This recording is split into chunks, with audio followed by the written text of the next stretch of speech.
Wow.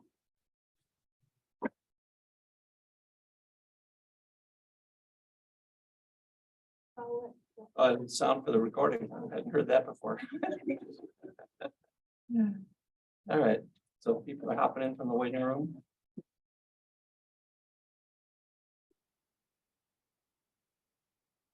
They're making the journey. I agree, sugar. Fabulous. I'm not a good thrower, so be warned. Nailed it. Thank you so much. All right, ready? Oh, good. Okay. I warned you. You performed.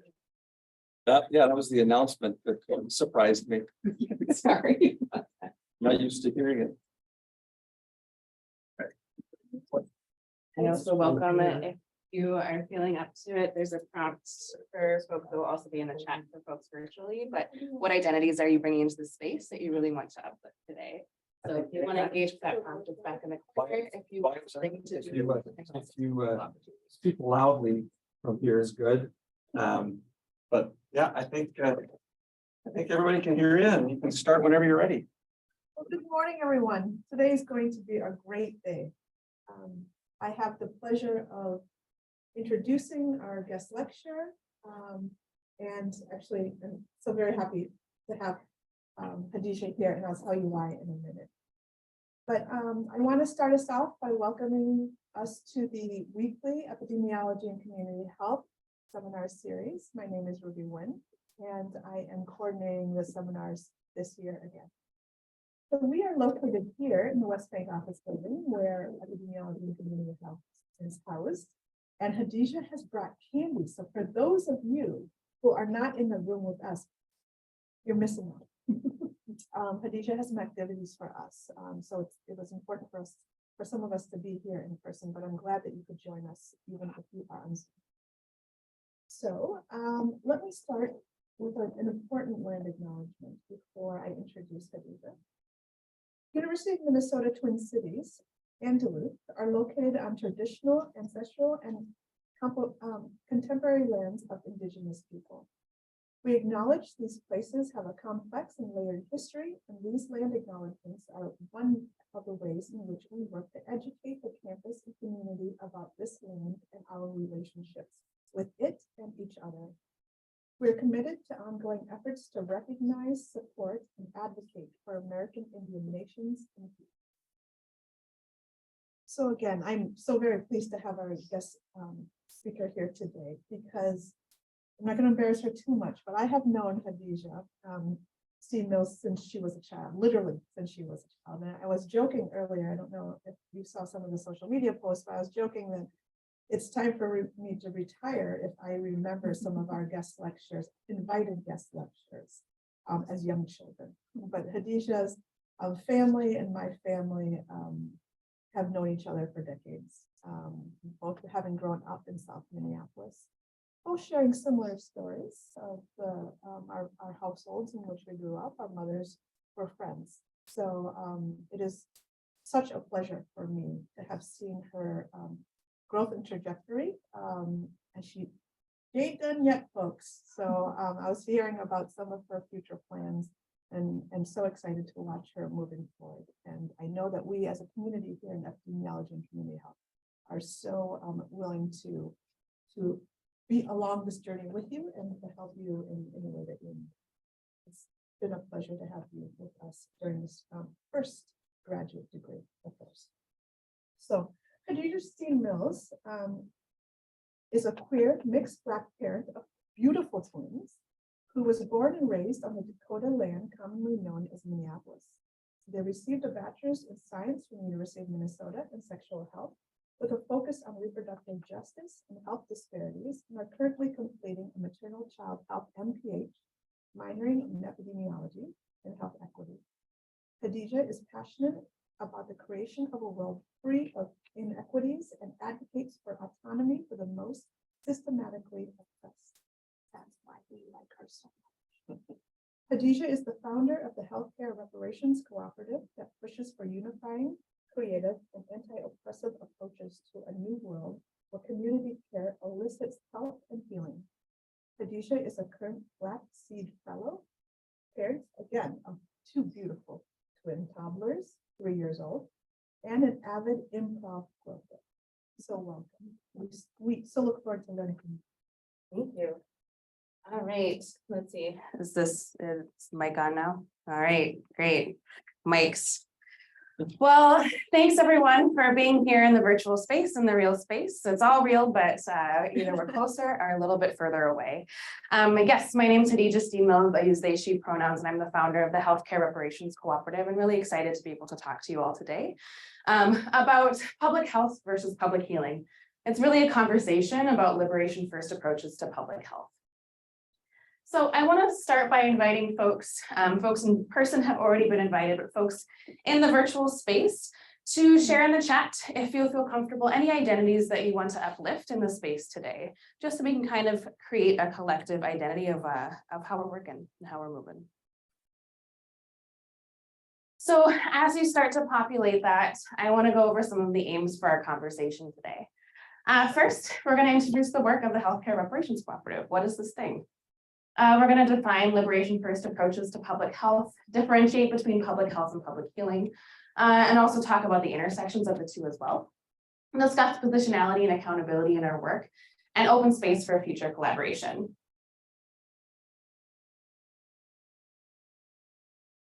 So a loose path for our time together is we're going to start with some grounding. We're going to move on to the overview of healthcare reparations. We're going to talk about some terms and concepts, do a little breakout activities, and then open up to discussion, close, and next steps. We're going to be messing with some gray space today, and I really encourage you all to take care of yourself. You know, oppression at the hands of systemic inequities is ongoing, so do what you need to do to feel like you can participate. And if not participating is where you're at, that's totally fine. I also really want to encourage folks today to just lead with love. So we're going to start by grounding inward. As we go through the day or the morning, the hour, we'll kind of close with grounding outward in our next steps. So we're going to ground inward with the land. Ruby already went over in a land acknowledgement on behalf of the university, but I'm going to go over a land acknowledgement on behalf of the Healthcare Reparations Cooperative. So the Healthcare Reparations Cooperative operates on the land of the Dakota people. Minnesota Makoche, also known as Minnesota, comes from the Dakota name for this region, the land where the waters reflect the skies. This land is sacred, and I honor the practices intertwined and irremovable from within it. I acknowledge that my diasporic lineages, as a mixed Black immigrant, they don't pardon my responsibility as an occupier of the stolen land, and I really commit to furthering and uplifting our collective liberation. So I start with this as a very important reminder that our identities are interwoven and intertwined, and if we are going to move towards collective liberation, we really need to be in it together. So then I ground inward with the people. So noting a quote from the Combahee River Collective, excuse me, if Black women were free, it would mean that everyone else would have to be free, since our freedom would necessitate the destruction of all systems of oppression. And I really want to say that this applies for all sub-marginalized and collectively oppressed identities. So these are two really key tenets of the Healthcare Reparations Cooperative, and I really want to bring them up first and foremost so that we're kind of on the same page of where we're going forward. Lastly, in the grounding inward, I'm going to ground inward with my positionality and accountability as a representative of the Healthcare Reparations Cooperative. So I am a mixed Black, first-generation immigrant, queer, and a parent. My intersecting identities brought me to this work and have influenced the creation of the Healthcare Reparations Cooperative, and they continue to inform all aspects of the work. I have witnessed my communities in pain, and I've been in pain right alongside. And this has provided a charge to push for change in the systems that tout health. This work is deeply embodied and essential to moving beyond a state of survival to one of an age of thriving. So continuing from that, my commitments today are to leverage my privileges and access to the academic platforms while staying rooted in my lineages and not falling prey to the pitfalls of exploitation, to use a pluralistic definition of Blackness and to commit to the centering of communities most impacted by the harms of systemic oppression and furthering Black liberation. This is key This is key in our work, and this is key in the work of the Healthcare Reparations Cooperative. This is me coming to you all as a community and saying, this is where I stand. This is my line in the sand. And if you see me not doing this, I welcome, I invite, I actually desire and request that you must call me in on that.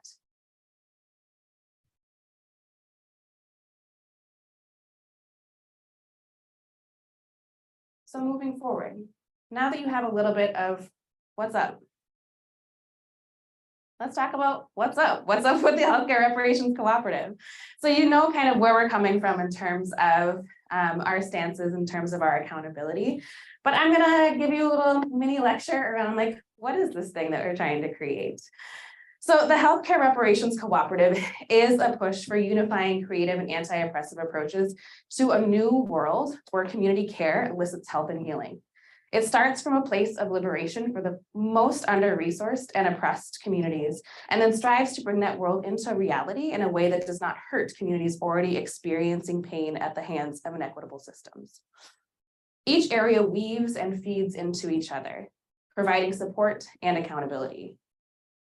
So the Healthcare Reparations Cooperative, it works to create actually an independent system for health and healing. That is the work of the Healthcare Reparations Cooperative at the end of the day. But it incorporates systemic and interpersonal reparations for society's most oppressed. So this is where the healthcare and the reparations come into play.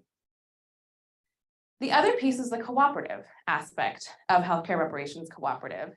And that's really specifically creating a collective cooperative structure that actually allows for the co-ownership of any intellectual property, ideas to be shared and co-owned with community. So it comes from community, it's owned by community, it repairs community through reparations and creates alternative systems to be able to divest from the systems that cause harm and oppression. It also, as a community implemented, community organization, it allows space for community-driven research. So that takes the form of investigating research questions that co-op members bring forth, and really being able to be a tool for those who might not otherwise have access to academic research platforms. So in addition to creating the work of an alternative healthcare model, the Healthcare Reparations Cooperative engages in public health narrative change. You are actually all a part of that right now, of some narrative change conversations. So let me find myself in my notes, apologies. So healthcare is a system that perpetuates violence and harm on Black people. And thus the core of the work of the Healthcare Reparations Cooperative is the application of abolitionist principles into the landscape of healthcare. And it requires an internalization of the belief that a liberated future is possible.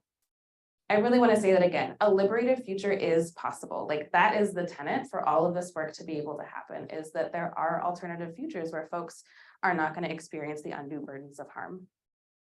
So defining community care as a form of relational healing, and by being in relationship with one another, we can create meaningful change.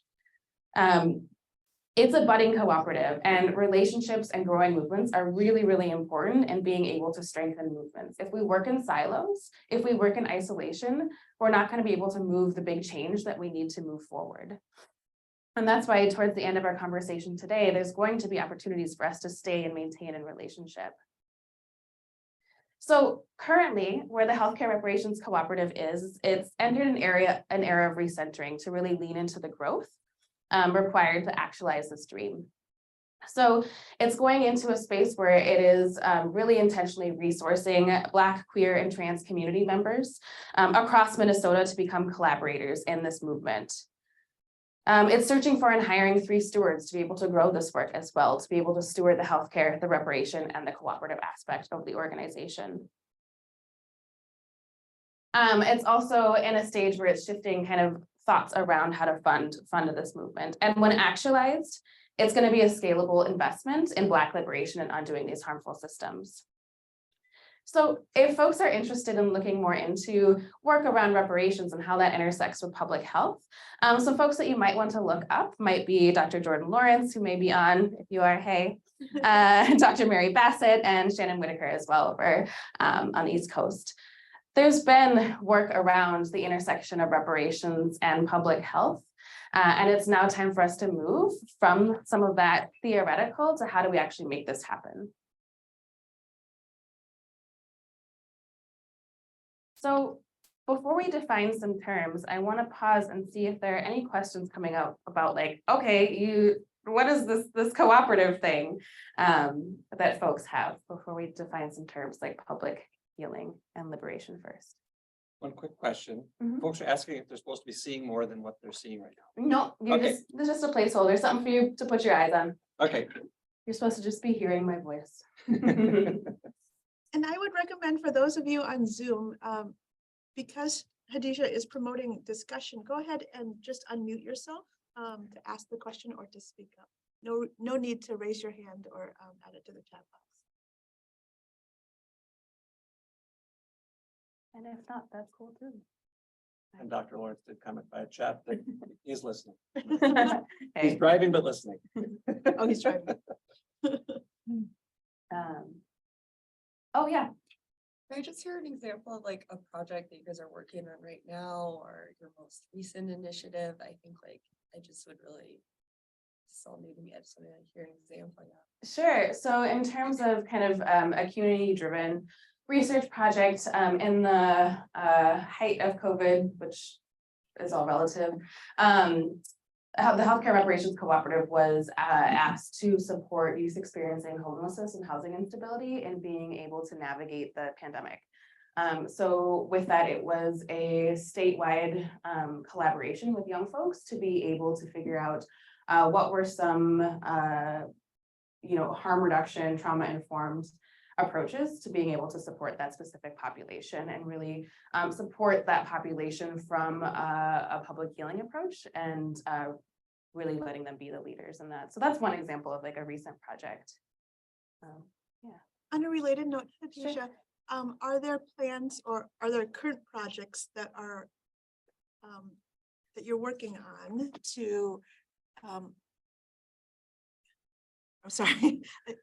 So as I'm learning this vocabulary, sometimes I'm having a hard time Sure. conjugating the terms, but with abolitionist view Mhm. to support the women's right to have an abortion. So this Sure. came up in our seminar a few weeks ago with Mhm. Caitlin Gertz, and how best to put the abolitionist view on keeping abortion available. Sure. I'm going to try and sum for folks on Zoom. So how do we apply an abolitionist framework to the current crisis of abolition rights? So abolition is the undoing of systems that harm. Folks may have heard a lot around abolition in prison systems, and it is and can be applied to all systems that harm folks that are pushed to the margins. So that includes our healthcare system. Our healthcare system is a system that is created to perpetuate inequities and to cause harm. And so undoing such a system is a part of an abolitionist movement.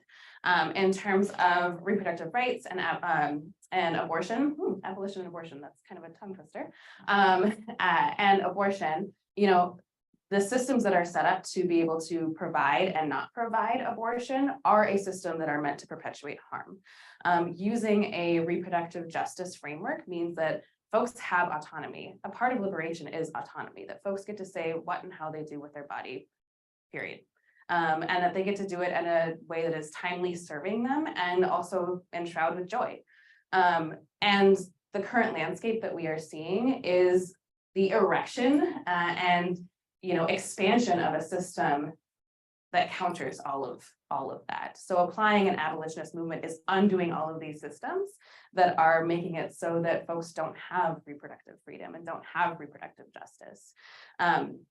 And with all of the laws we're seeing, that is a concrete way to apply an abolitionist framework is undoing the laws that are barriers to folks being able to access these systems that are them just being able to access healthcare. So yeah, thank you for that question. Other questions about the cooperative? Or we'll roll on. Good questions, y'all. So public healing, that was in the name of the title for this presentation. What the heck is that? So public healing is an important thing, and it's an example of narrative change. So just gonna flip my slide so I can move around the room because I like to move around the room. So this is our one of the key examples of narrative change, and it's really a shift for us as public health leaders, stewards, practitioners, whatever you want to call yourself, to be able to shift from an ableist-centric public health focus to a public healing framework that really centers on the universal truth that being able is temporary. We are all on a journey, short or long, big or small, to being disabled. The idea of health as a construct and as an achievable goal is false. We are all just continually trying to be healed until we are no longer earthside. So when we think about public health versus public healing, that narrative change internally is an active shift for us as practitioners and how we approach our work. Because if we are to continually think about health as this thing that we can someday achieve, where does then our bias start to show up? For folks who might be a little bit closer to being towards this somehow magical thing around health, are they more deserving? The folks who have a bigger lift towards some sort of perfect thing that we are, as a society, claiming as truth, are they less worthy? So when we switch our thinking from health to healing, we all kind of then form a collective relationship that we're all on this journey, and we're all on this journey together. So as I talk, because this is a narrative change, you will hear me say public health and public healing, because they also don't exist in silos. Because public health is a field. It has a lot to offer. It is a distinctive way of knowing. And there are lots of ways of knowing outside of the academic confines, outside of the literature reviews. Folks been knowing for a long time. And public health and all of the tenets that make up public health are just one of those ways. So questions about public health versus public healing.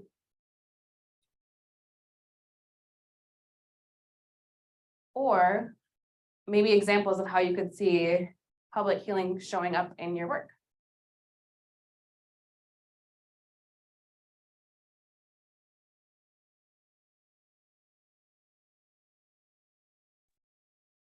Khadija, I'll jump in here. I'll turn on my camera. So actually, this is kind of related to something that I'm working on for my thesis. And I kind of want to look at, I like the way that you like framed the language, because I was struggling with it myself, but kind of looking at the ways that we can take health outside of this, traditional sense of, oh, like optimal health and what that looks like in our minds is very ableist. And so for my thesis, I'm just looking at the way that Black community organizers interact with more of an idea of healing. And, like, because I think when you say health, people immediately kind of visualize like, oh, you're working out 8 times a week and you're doing all these things that is not possible for a lot of people for a lot of different reasons. So yeah, I guess like for me, there is in a class I was just in, we talked about the Cultural Wellness Center uses like a definition of health that kind of centers around not the absence of, disease, but more so like freedom and ability for people to recognize their aspirations, and like kind of a more holistic view of healing. I'll find that definition and put it in the chat because it's super interesting. But yeah, that's just what this caused me to think about. Yeah, thank you for sharing that. I really appreciate that. I would love for you to share it in the chat. Thank you. Other things that are coming up for folks around public healing?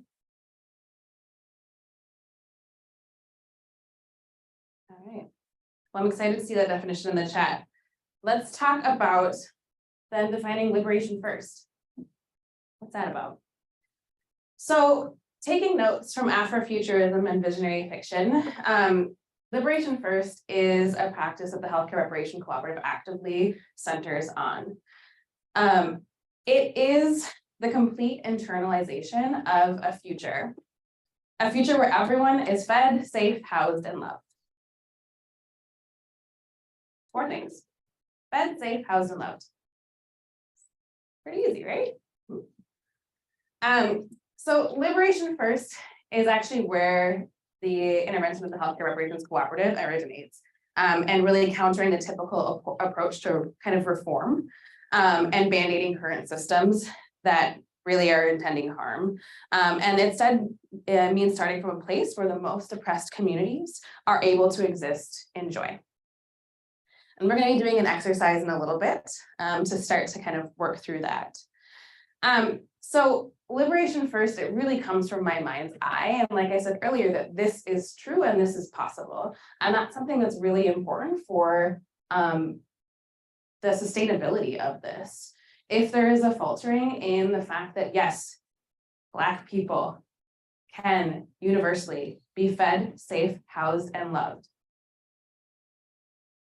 where folks who coming to the stolen land from someplace else can be fed, safe, housed, and loved.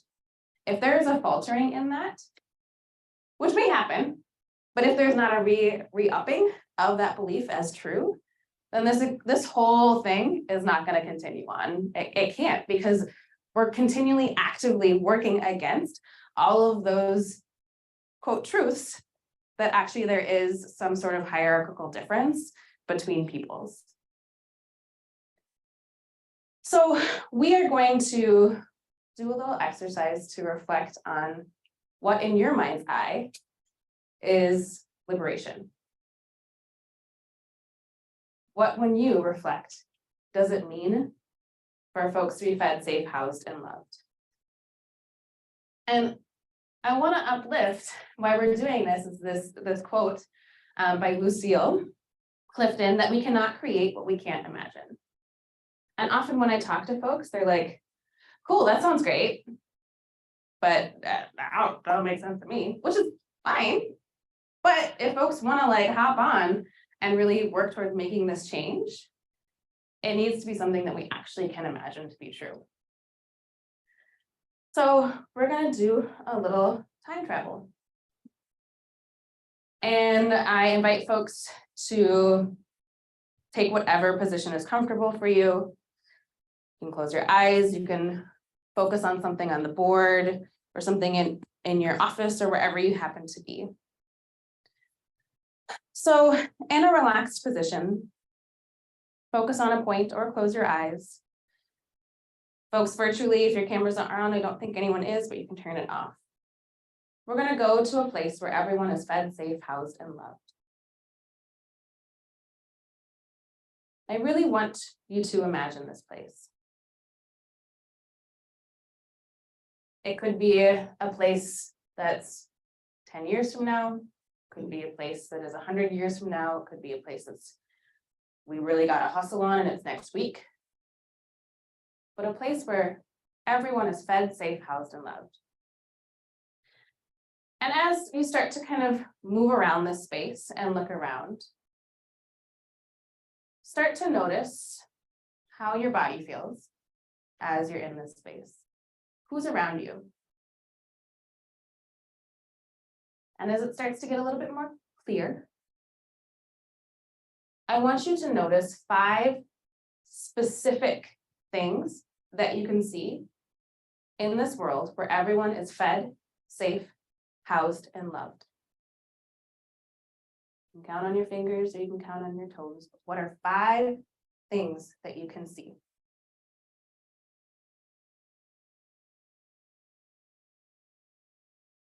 As you continue to move around the space,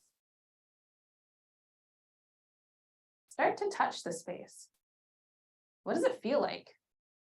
Is it soft? Is it warm? Is it gritty? Is it hot? Is it just right? And what are 4 things that as you move around the space that you can actually touch? What does it feel like in this space where everybody is fed safe, housed, and loved? And as you go deeper, start to listen. What does it sound like to be in a space where everyone is fed, safe, housed, and loved? Is there music? Is there nonverbal communication? Is there laughter?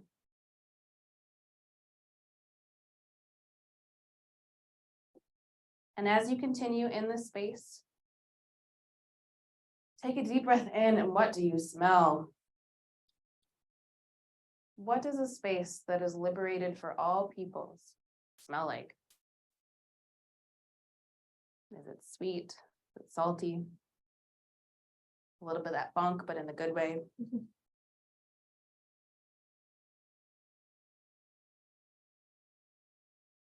And lastly, what does a liberated future taste like? Taste like a favorite meal or a meal you've never had? Tastes like just having water that's so pure.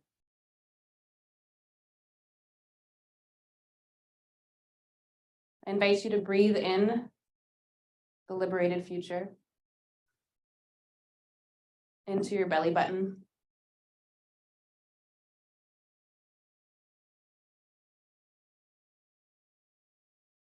And know that it's time to say goodbye to that vision.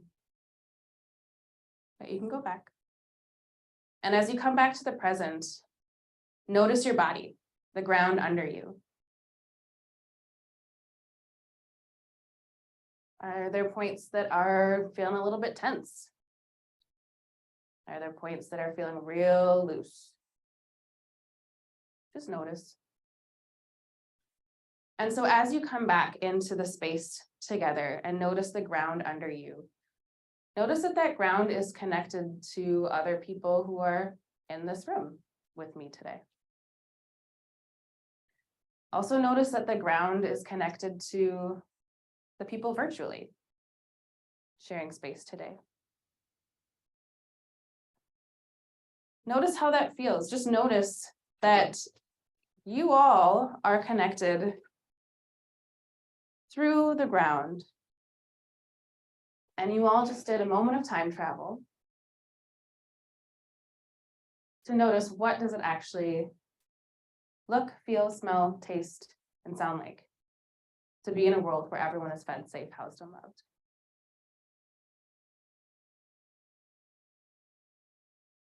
So thank you for time traveling with me on this Friday morning.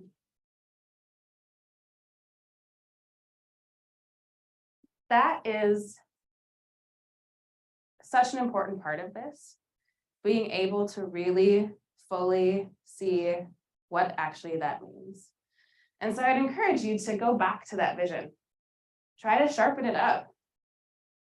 Say, hey, like, what are folks doing there? What technologies are folks using in this world that we are not a part of presently? Because that's what's going to get brought back.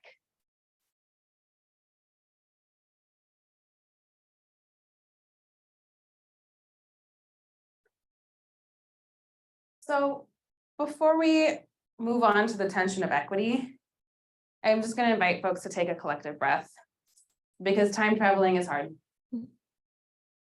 But y'all did it. So health equity is a field of study, and it exists as a contradiction. And the reason I'm bringing this up is because the Healthcare Reparations Cooperative really tries to move past simple equity. We're trying to like really muck things up and get weird and wild in the best way possible. And health equity is so important. And it's also a digestible container for what, in fact, for a lot of folks is actually a lived experience of survival.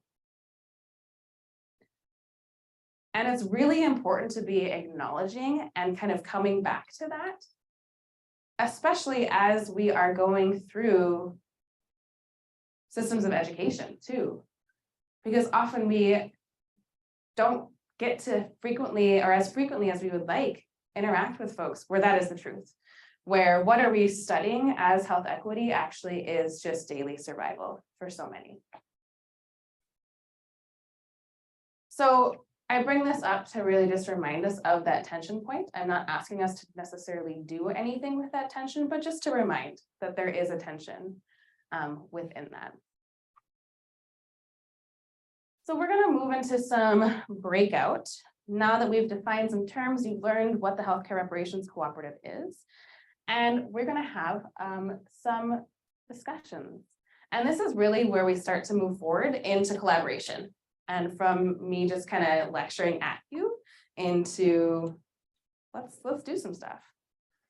So there's 5 different prompts, not kind of, there are 5 different prompts. Really looking at how has reparations been defined in your experience? How might interpersonal reparations be interwoven into public health and healing spaces? How might systemic reparations be implemented into the public health and healing spaces? Is accountability and the consideration of positionality essential in the work of public health? What about the work of public healing? Is there a difference? And what's one way to, operationalize leading into the tension of equity? So I told you with that last slide, we're not doing anything with it today, but is there something we should be doing with it going forward? So folks in the virtual space, I'll drop those into the chat so that you have them and you're going to get whisked off into your virtual spaces, and we'll come back to discuss. And then folks here, we'll just have a little discussion all together. And we're going to take 7 minutes, I'll say. Yeah.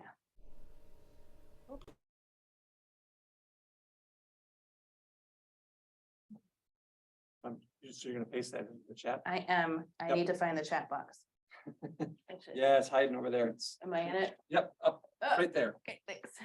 and down on the bottom and paste. Great. Great. I'll send them off. Thank you.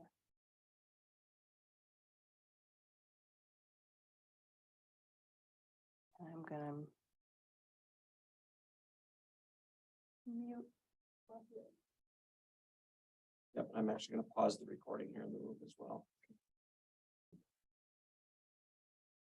Let's see. Okay, so we're just gonna have a couple minutes of reflection before we go into our kind of rounding out exercise. Within that discussion, what felt easy to consider? What felt difficult to answer? And where do questions remain? I'm not saying we're necessarily going to be able to answer all of these questions right now, because we're going into an ongoing dialogue. This is a collaboration to move forward. So folks in Zoom, you can just unmic at will, and folks in this room, go for it.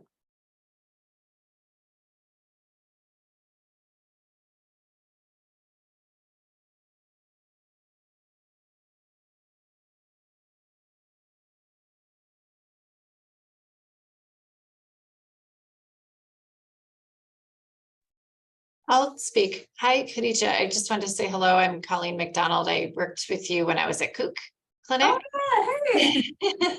So I joined today because I was just looking forward to seeing where you're at now on your journey. But I'm now at Boynton Student Health Services and just the new director and trying to bring community health principles to student health. And I think one piece that I struggle with, or I'm always trying to be really attuned to, is how do you bring that system reparation change into clinical care and services?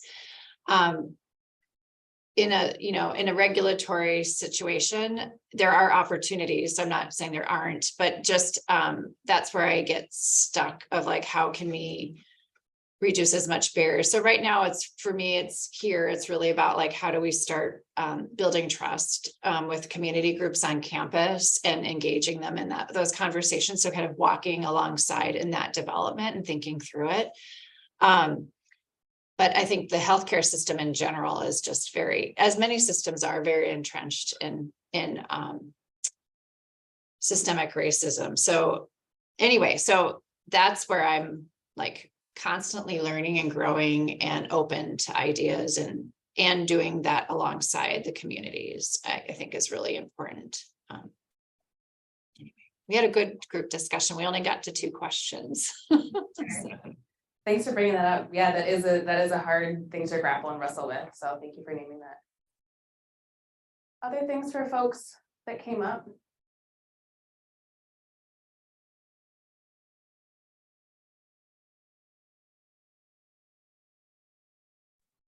I have some thoughts. Hi, Deja.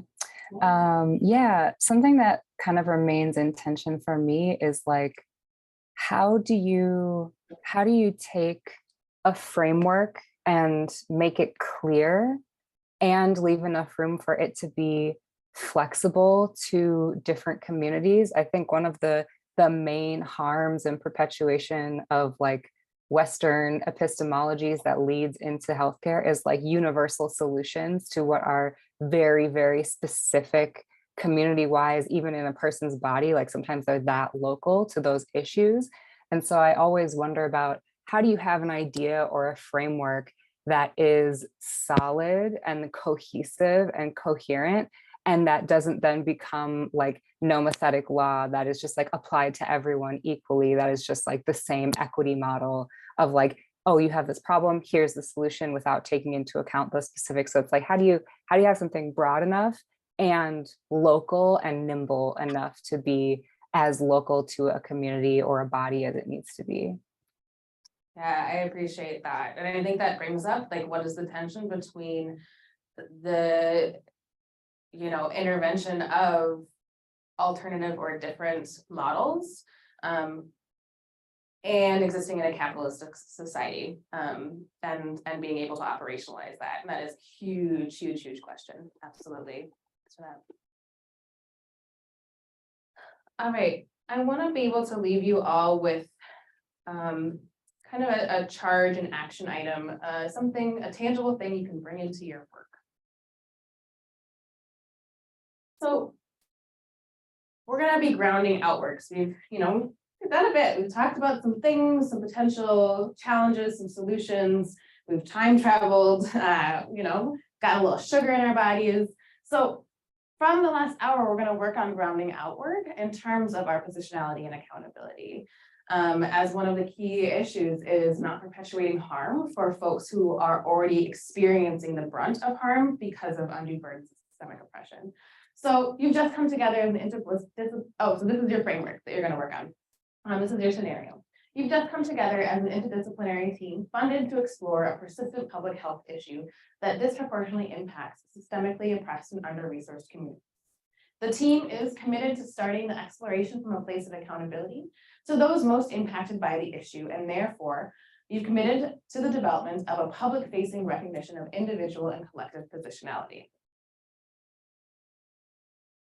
So in the last couple minutes, you're going to work through some questions towards the creation of a positionality and accountability statement.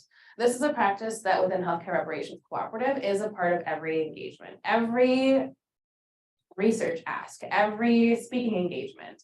It is what is the person who is seemingly tasked to hold the power or potentially hold the power in the space? What is their positionality and how can they be accountable to those that they are working with?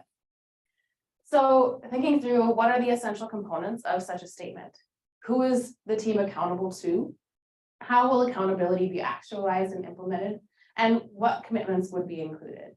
And then working towards the drafting of an individual statement that would be a part of the whole team's statement for the hypothetical scenario. So it is, I'm going to give you 3 minutes to talk through this with a small group again. I think we have the time. Just to kind of spitball some things around what would you include in this scenario. And then we'll come back and close. And I will throw this in the chat. Say that, I already opened the rooms. oh, great, then I'm not gonna throw it in the chat. Thank you. Sorry. Nope, that's fine. Oh.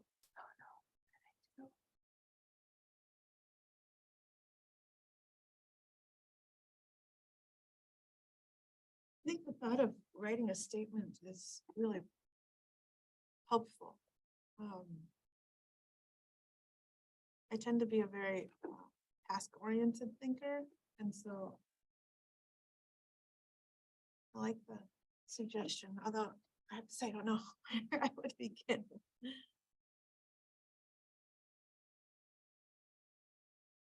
So maybe a good place to start would be if you has written a positionality statement before. Am I the only one? Good and glad. Cool. So do you guys know what these are? Have you seen them? Also in the copy. Oh, educate us.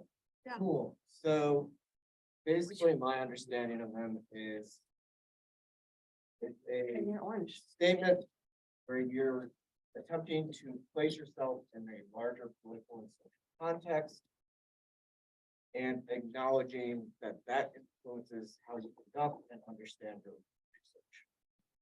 So especially in like qualitative research, some journals even require you to address positionality before you present your work. And it's becoming kind of more common in other fields. But others like economics think it's ridiculous, so there's kind of that tension.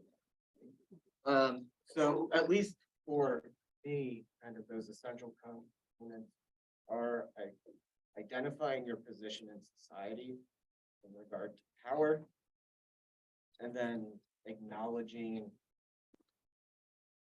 how that affects your work, and then what you're doing to remain accountable. Sure. 1 minute. So I've talked this entire time. But it was helpful, super helpful. Oh, Thank you. helpful. Do you have, let's put you on the spot, a draft that you would put together in sentence? I mean, like, my draft would just be my statement I use on my presentations. So it's basically like, I'm a white male economically stable individual. I study food insecurity. My lived experience is very different from those experiencing food insecurity. And that division of society, the context affects this. I give a reason why I study this, which is I believe in the right to food and social obligations around food access. And then I welcome feedback and constructive criticism to help me grow. So that's kind of that accountability piece. What's really saying, I welcome people to provide that feedback to help me develop. And one thing I'll add to that is your positionality statement is deeply personal. And that is the point, is it's meant to be a personal accountability statement for you. And that is too why I'm specifically including like, what are the essential components? Because for you, that might be different than what it is for me, or it might be different than the population that I'm working with, or this particular climate or context or whatever, you know? Yeah, so being considerate of that. Thank you for sharing that. All right. Put it in context. All right.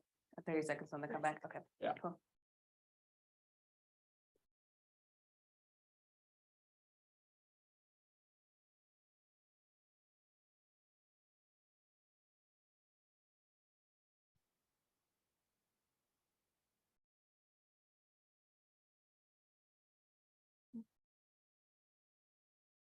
All right, they're popping back here now and you should be here in a second. Sweet. So it's important to name, and one thing that came up in our discussion here is that a positionality statement is personal. It is a personal accountability statement for you and the context that you are working. And so no two peoples are going to look alike. And what comprises a positionality statement is going to depend on the context. Also being mindful that positionality is not fixed. It is ever changing. It is nebulous. It is not a permanent relationship. So thank y'all for going along some journeys with me. You know, this is a closing for now. I really encourage folks to continue this conversation in your work with the Healthcare Reparations Cooperative and sit in the gray space. It's kind of uncomfortable, but kind of cool too. For folks that are here in person, there are actually some flyers for REP, which is another really amazing project that's happening here in the Twin Cities. If you're in the Zoom world, look up REP. They're doing good work as well. Thanks. Thank you so much, Hadija. I look forward to seeing you people, you folks on Zoom in our coming weeks as we continue these discussions. Thank you. Do you want to get feedback? Please do. I forgot about that. We'll continue that.